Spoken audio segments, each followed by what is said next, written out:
মোবারক হোসেন ভাত খেতে বসে তরকারির বাটির দিকে তাকিয়ে বললেন, এটা কি? তার গলার স্বরে অদূরবর্তী ঝড়ের আভাস। মনে হচ্ছে ভয়ঙ্কর কিছু হয়ে যাবে। মনোয়ারা অদূরবর্তী ঝড়ের সম্ভাবনা সম্পূর্ণ অগ্রাহ্য করে স্বাভাবিক গলায় বললেন, কি হয়েছে? এটা কিসের তরকারি? কই মাছের ঝোল। কই মাছের ঝোলে তরকারি কি? চোখে দেখতে পাচ্ছ না নাকি? ফুলকপি, সিম। তোমাকে কতবার বলেছি ফুলকপির সঙ্গে সিম দেবে না? ফুলকপির এক স্বাদ, সিমের আলাদা স্বাদ। আমার তো দুটা জিভ না যে একটা দিয়ে সিম খাবো, অন্যটা দিয়ে ফুলকপি। মনোয়ারা হাই তুলতে তুলতে বললেন, যে তরকারি খেতে ইচ্ছা করে সেটা নিয়ে খেলেই হয়। খেতে বসে খামাখা চিৎকার করছো কেন? এই তরকারি তো আমি মরে গেলেও খাবো না। না খেলে না খেও, ডাল আছে ডাল খাও। শুধু ডাল দিয়ে ভাত খাবো?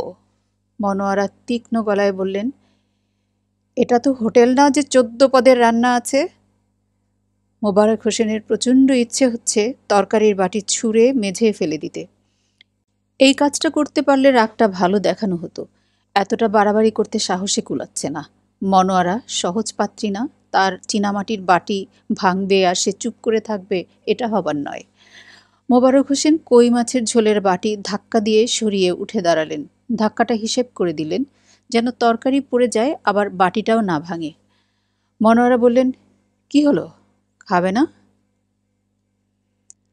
মোবারক হোসেন কিছু না বলে ভাতের থালায় হাত ধুয়ে ফেললেন।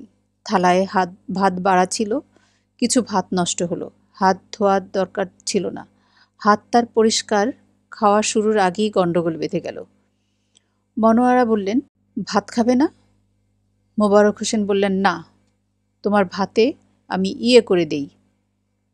বাক্যটা খুব কঠিন হয়ে গেল। রাগের সময় হিসাব করে কথা বলা যায় না।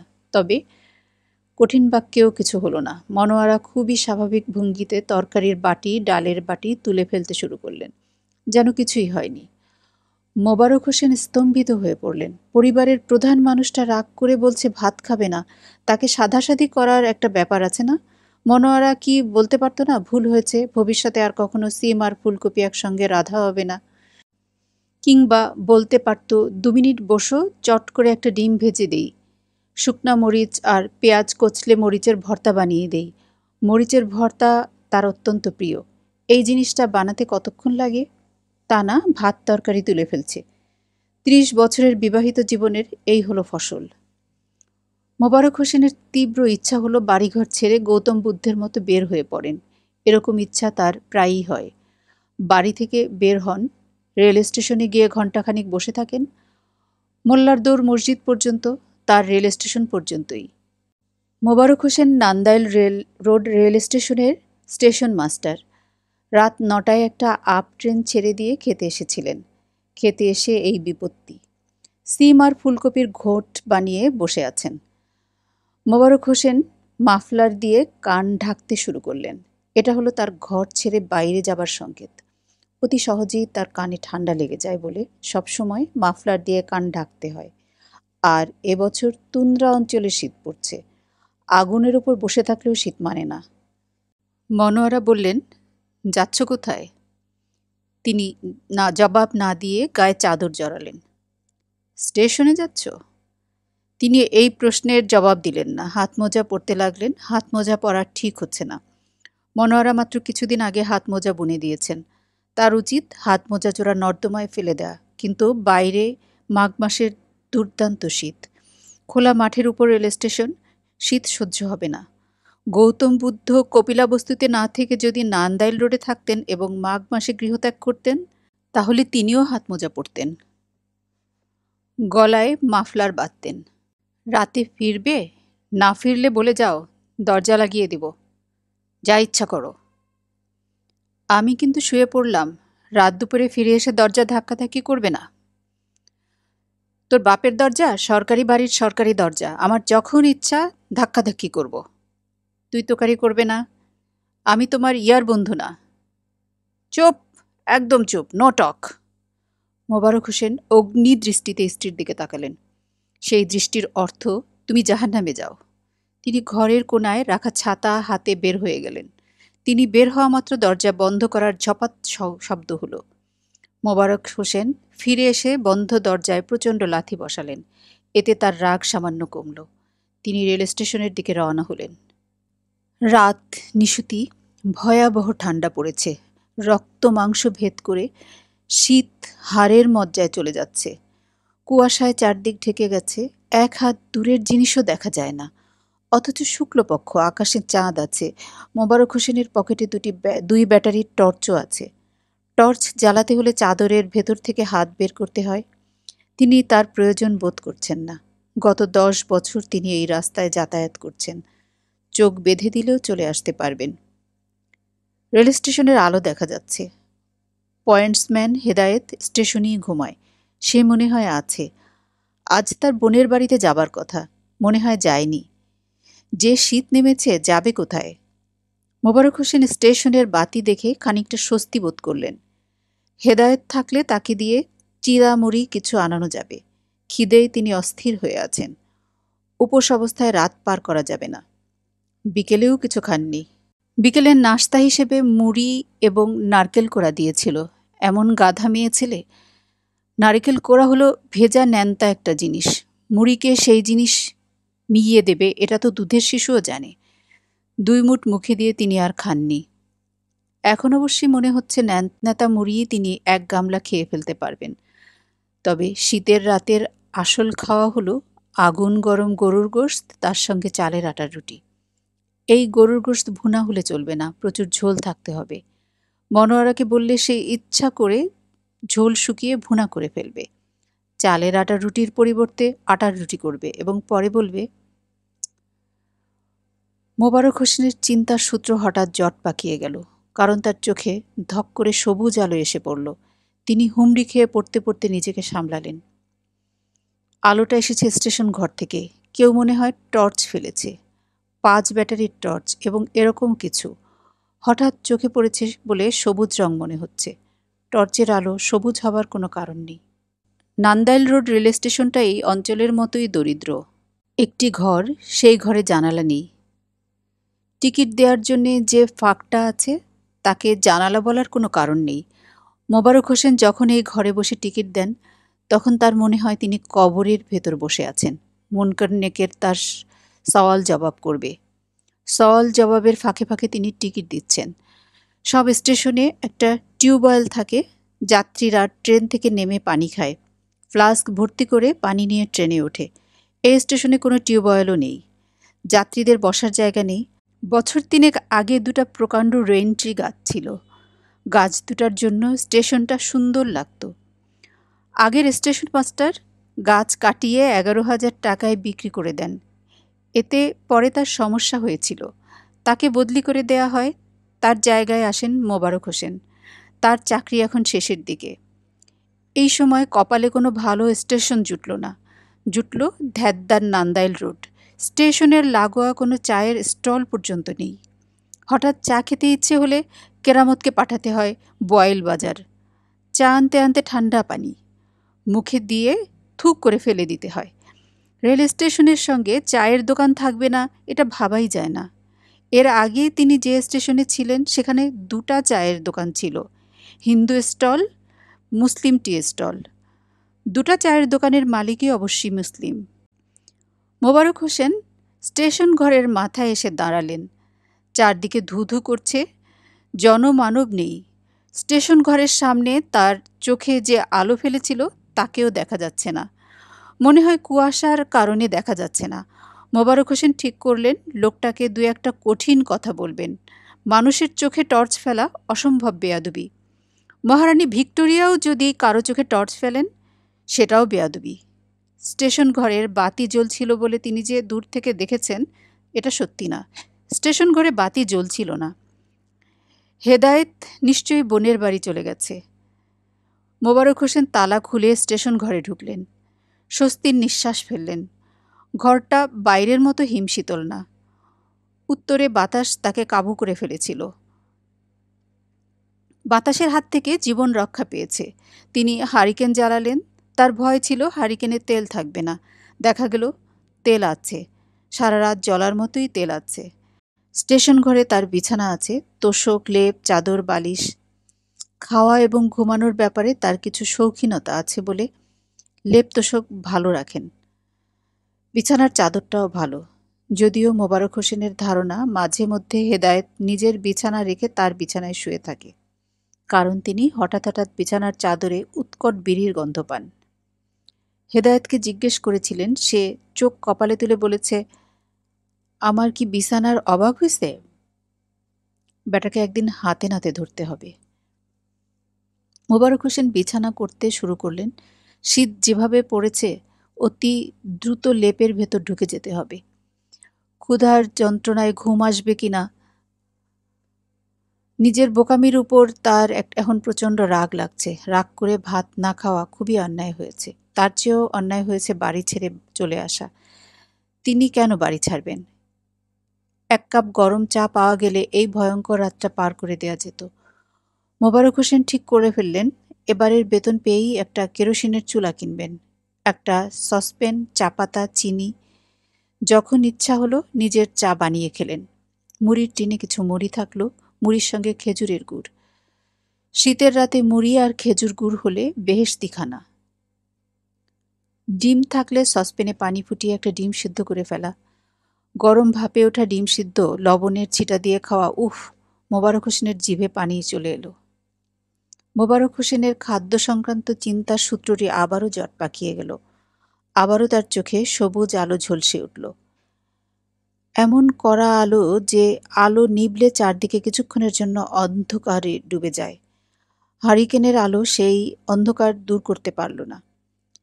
চিকাদের কিচমিচ জাতীয় কিছু শব্দ শুনলেন। শব্দটা আসছে দরজার কাছ থেকে। ছায়ামূর্তির মতো কিছু একটা দরজায় দাঁড়িয়ে। সবুজ আলোর ঝলক চোখ থেকে না গেলে ছায়ামূর্তির ব্যাপারটা পরিষ্কার হবে না। ভূতপ্রেত না তো? আয়াতুল কুরসিটা পড়া দরকার।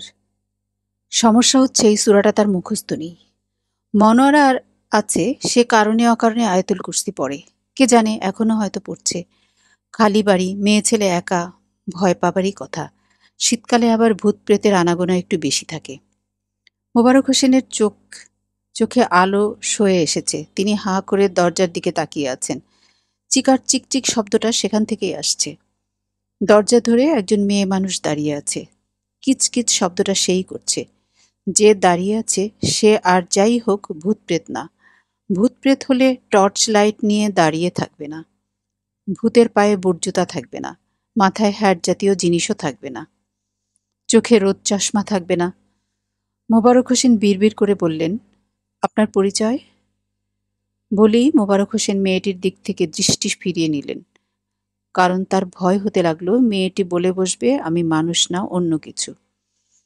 এখন তার মনে হচ্ছে ভূত প্রেতের হাতে টর্চ লাইট থাকতেও পারে, এটা বিচিত্র কিছু না।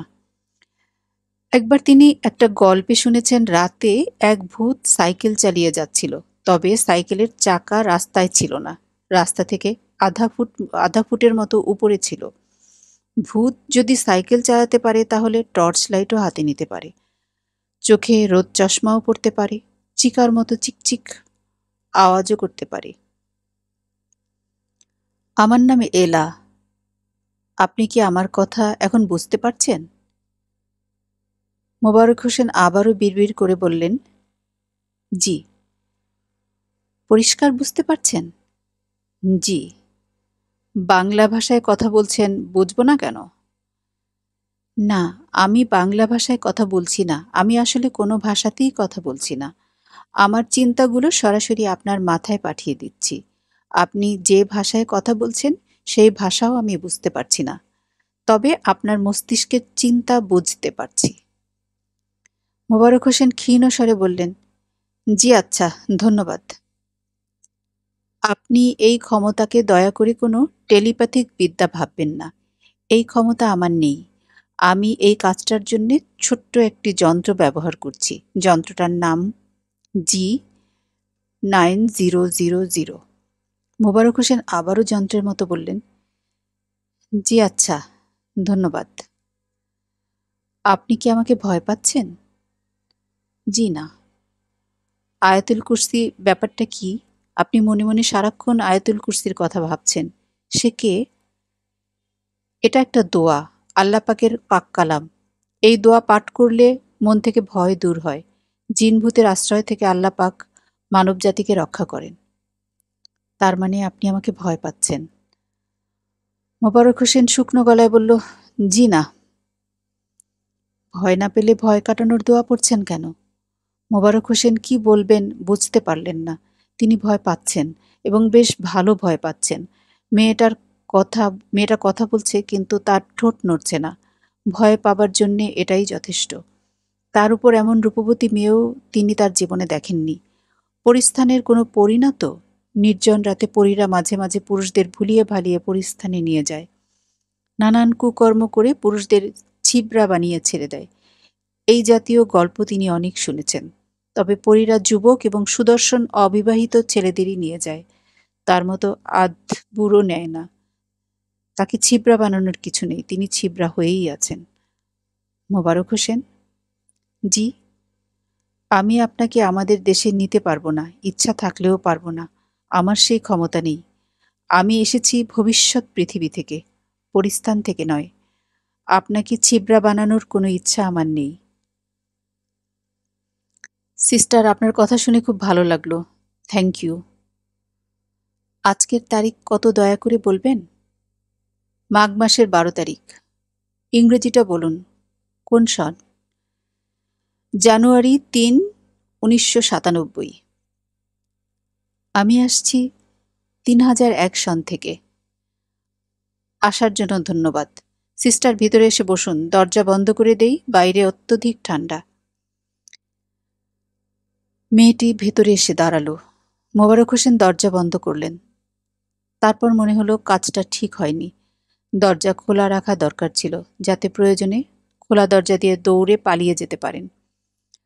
মনোয়ারার সঙ্গে রাগ করে বাড়ি থেকে বের হওয়াটাই ভুল হয়েছে। দরজা বন্ধ করার পর এলা টেবিলের দিকে এগিয়ে এলো। মোবারক হোসেন চেয়ার এগিয়ে দিলেন। এলা বসতে বসতে বলল, মনোয়ারা কে? আপনি সারাক্ষণ এই নামটি মনে করছেন। জি, আমার স্ত্রী। এলা বিস্মিত হয়ে বলল, স্ত্রী? আপনার স্ত্রী আছে? কি আশ্চর্য! মোবারক হোসেন তাকিয়ে আছেন। তার স্ত্রী থাকা এমন কি বিস্ময়কর ঘটনা যে মেয়েটা চোখ কপালে তুলল। রাস্তায় ভিক্ষা করে যে ফকির, তারও একজন ফকিন্নি থাকে। তিনি রেলে কাজ করেন, ছোট চাকরি হলেও সরকারি চাকরি, কোয়ার্টার আছে। স্ত্রীর উপর কি কোনো কারণে আপনি বিরক্ত হয়ে আছেন? ইয়েস সিস্টার, তার উপর রাগ করেছি বলেই স্টেশনে এসে একা একা বসে আছি। খুব ইন্টারেস্টিং পয়েন্ট। LG 900 এই পয়েন্ট নোট করছে। বিজ্ঞান কাউন্সিলে আমরা আপনার কথা বলবো। র্যান্ডম স্যাম্পলে আপনি সদস্য হচ্ছেন। আশা করি আপনার এবং আপনার স্ত্রীর এই বিষয়ে কোনো আপত্তি হবে না। কোনো কিছু না বুঝেই মোবারক হোসেন খুবই বিনীত গলায় বললেন, জি না ম্যাডাম। এতক্ষণ সিস্টার বলছিলেন, এখন ম্যাডাম বলা শুরু করলেন। সিস্টার ডেকে ঠিক স্বস্তি পাচ্ছিলাম না। সিস্টার ডাকের মধ্যে হাসপাতালের গন্ধ আছে। হাসপাতাল মানেই অসুখ বিসুখ। সেই তুলনায় ম্যাডাম ডাকটা ভালো। স্ত্রীর উপর যখন রাগ করেন তখন আপনি স্টেশনে থাকার জন্য চলে আসেন, আর যখন স্টেশনে আসেন না তখন স্ত্রীর প্রতি থাকে আপনার ভালোবাসা? জি না, রাগ করেও অনেক সময় বাসায় থাকি। গতকাল রাগ করেছিলাম, তারপরও বাসায় ছিলাম। কি কারণে রাগ করেছেন বলতে কি কোনো বাধা আছে? জি না ম্যাডাম, বলতে বাধা নেই। তাহলে বলুন। আজ রাগ করেছি কারণ আজ সে ফুলকপি আর সিম একসঙ্গে দিয়ে কই মাছের ঝোল রান্না করেছে। এটা কি বড় ধরনের কোনো অন্যায়? সিম এবং ফুলকপি একসঙ্গে রান্না করা যায়, অনেকে পছন্দ করে, আমি করি না। অনেককে দেখবেন সব তরকারির সঙ্গে ডাল নিচ্ছে, মাছ ভাজা নিয়েছে, তার সঙ্গেও ডাল। মাছ ভাজা একরকম টেস্ট, ডালের আরেক রকম টেস্ট। দুটাকে কি মেশানো যায়? তাহলে দুধ দিয়ে আর মাগুর মাছের ঝোল দিয়ে মাখিয়ে খেলেই তো হয়। আমার পয়েন্টটা কি সিস্টার ধরতে পারলেন? ধরার চেষ্টা করছি। আপনি আমাকে এক এক সময় এক একটা ডাকছেন, কখনো সিস্টার, কখনো ম্যাডাম। আপনি সরাসরি আমাকে এলা ডাকতে পারেন। ধন্যবাদ। রাগের প্রসঙ্গে ফিরে আসি। গতকাল কি নিয়ে রাগ করেছেন? চা দিতে বলেছি, চুমুক দিয়ে দেখি ঠান্ডা। ঠান্ডাই যদি খাই তাহলে চা খাবার দরকার কি? শরবত খেলেই হয়। শুধু ঠান্ডা হলেও কথা ছিল, দেখি এলাচের গন্ধ। চা কি পায়েস নাকি যে এলাচ দিতে হবে? ম্যাডাম, ঠিক বলছি না? আমি বলতে পারছি না, কারণ চা নামক বস্তুটি সম্পর্কে আমার ধারণা নেই। শীতের সময় খুবই উপকারী। নেক্সট টাইম আসেন, ইনশাল্লাহ আপনাকে চা খাওয়াবো। চা, চিনি, দুধ সব থাকবে। আর কখনো আসবো বলে মনে হচ্ছে না। আপনার স্ত্রীর সঙ্গে আর যেসব কারণে রাগারাগি হয় সেটা কি বলবেন? আপনাদের সব রাগারাগির উৎস কি খাদ্যদ্রব্য? জি না ম্যাডাম, ওর খাসিলত খারাপ। সব কিছুর মধ্যে উল্টা কথা বলবে। আমি যদি বলি দক্ষিণ, আমার বলাটা যদি তার অপছন্দ হয়, দক্ষিণ না বলে তার বলা উচিত পূর্ব বা পশ্চিম, তা বলবে না। সে সোজা বলবে উত্তর। আপনি বলতে চাচ্ছেন বিপরীত? ১১০ ভাগ বিপরীত। ১১০ ভাগ বিপরীত মানে কি? ১০০ ভাগের বেশি তো কিছু হতে পারে না। আপা কথার কথা। আপা বলছেন কেন? আপনাকে বড় বোনের মতো লাগছে, এই জন্য আপা বলছি। দোষ হয়ে থাকলে ক্ষমা প্রার্থী। দোষ ত্রুটি না, আপনার কথাবার্তা সামান্য এলোমেলো লাগছে। যাই হোক, পুরনো প্রসঙ্গে ফিরে যাই। আপনার এবং আপনার স্ত্রীর সম্পর্ক তাহলে ভালো না। আপনিই বলুন ম্যাডাম, ভালো হবার কোনো কারণ আছে? আপনারা কি একে অন্যকে কোনো গিফট দেন? একবারে যে দেই না তা না, ঈদে চাঁদে দেই, না দেওয়াই উচিত। তারপরেও দেই, এবং তার জন্যে যেসব কথা শুনতে হয়, উফ! একটা বলুন শুনি। ঘরের কিচ্ছা বাইরে বলা ঠিক না। তারপরও জানতে চাচ্ছেন যখন বলি, গত রোজার ঈদে আমি নিজে শখ করে একটা শাড়ি কিনে আনলাম। হালকা সবুজের উপর লাল ফুল। বড় ফুল না, ছোট ছোট ফুল। সে শাড়ি দেখে মুখ বাঁকা করে বলল, তোমাকে শাড়ি কে কিনতে বলেছে? লাল শাড়ি আমি পরি? আমি লম্বা মানুষ। বহরের ছোট জাকাতের শাড়ি একটা কিনে নিয়ে এসেছ। জাকাতের শাড়ি ব্যাপারটা কি? বুঝলাম না। ওই গরিব দুঃখীদের দানের জন্য দেয়া শাড়ি। শাড়ি বলা ঠিক না, বড় সাইজের গামছা। শেষ প্রশ্ন করি, আপনার স্ত্রীর প্রতি আপনার এখন তাহলে কোনো ভালোবাসা নেই?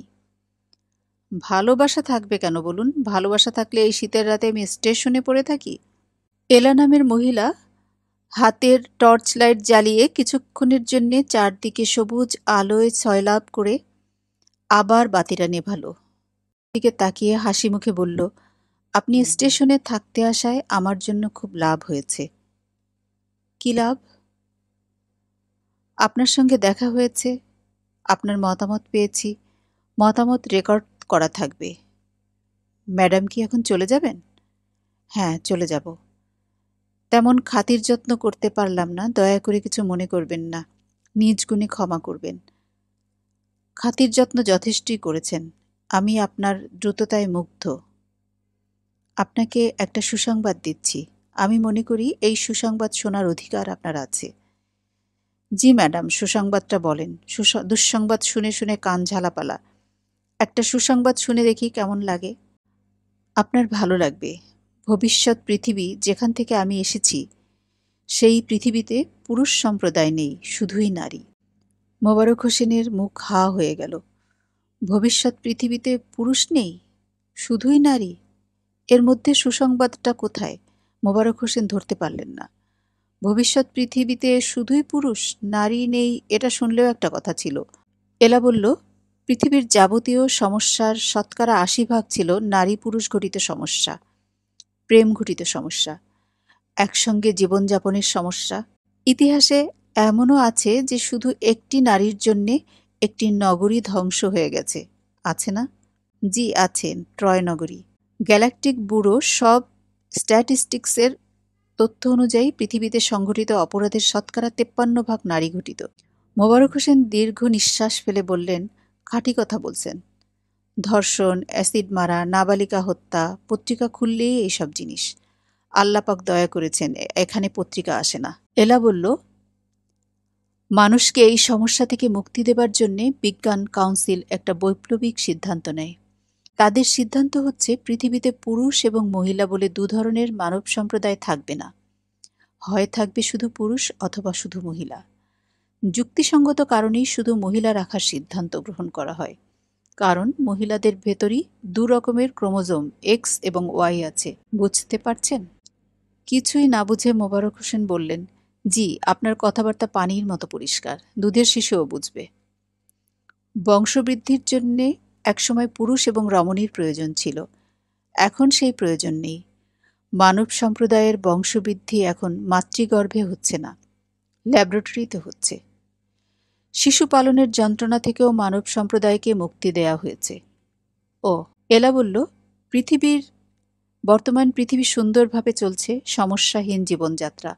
তারপরেও বিজ্ঞান কাউন্সিলে মাঝে মাঝে প্রশ্ন ওঠে পুরুষশূন্য পৃথিবীর এই ধারণায় কোনো ত্রুটি আছে কিনা। তখনই তথ্য সংগ্রহের জন্য প্রাচীন পৃথিবীতে স্কাউট পাঠানো হয়। আমরা তথ্য সংগ্রহ করি।